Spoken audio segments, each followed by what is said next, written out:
আসসালামু আলাইকুম রহমতুল্লাহি ওবরকাতুহু। বোয়ালখালীবাসীর জন্য সুসংবাদ। আপনারা দেখতে পাচ্ছেন আমরা এখন উপস্থিত আছি কালুঘাট সেতুতে।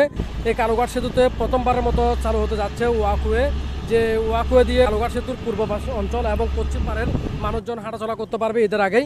আপনারা দেখতে পাচ্ছেন অনেকেই হাঁটাচলা করতেছে এবং ট্রেন যাচ্ছে, এবং আমরা এখানে দেখতে পাচ্ছি বিটুমিনের কাজ প্রায় অর্ধেকের বেশি, 2 ভাগের বেশি কাজ শেষ হয়েছে, আর অল্প কিছু কাজ রয়েছে। আমরা তথ্যসূত্রে জানতে পারলাম যে এই কালুঘাট সেতুর কাজ মানে আপাতত ওয়াকওয়ে দিয়ে মানুষ হাঁটাচলা করলেও পরবর্তীতে এখান থেকে জুলাই মাস থেকে মানুষজন গাড়ি নিয়ে যাতায়াত করতে পারবে ট্রেন দিয়ে। এবং এখানে আপনারা জানেন এই কালুঘাট সেতুটি চালু হয়েছিল 1931 সালে।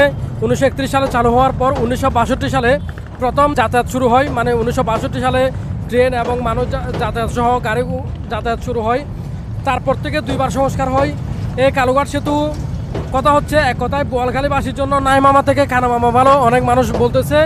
এখন আমরা অনেকের থেকে শুনলাম বলতেছে এখন নাই মামা থেকে খানা মামা ভালো অনেক।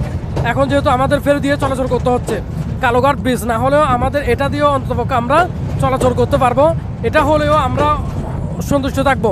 এটা যাতে পরবর্তীতে বন্ধ করে দেওয়া না হয় সেটাই হচ্ছে মানুষের দাবি, যাতে এই চলাচল পথ দিয়ে হলেও মানুষ চলাচল করতে পারে। তবে মানুষের আরেকটা আক্ষেপ রয়েছে, সেটা আমরা দেখতে পেলাম, সেটা হচ্ছে যে কালুঘাট সেতু দিয়ে সাধারণ মানুষ বোয়ালখালীর মানুষজন কক্সবাজার যাবে, কিন্তু সেই কালুঘাট সেতু দিয়ে বোয়ালখালী মানুষ যদি কক্সবাজার যেতে চায় তাকে যেতে হবে হয়তো পটিয়ায়, না হলে চট্টগ্রাম শহরের স্টেশনে। এবং বোয়ালখালীর গোমদন্ডি স্টেশনে মানুষ তোলার করে স্পেস রাখে নাই। তো সেটার জন্য বোয়ালখালী মানুষের অনেক আক্ষেপ রয়েছে।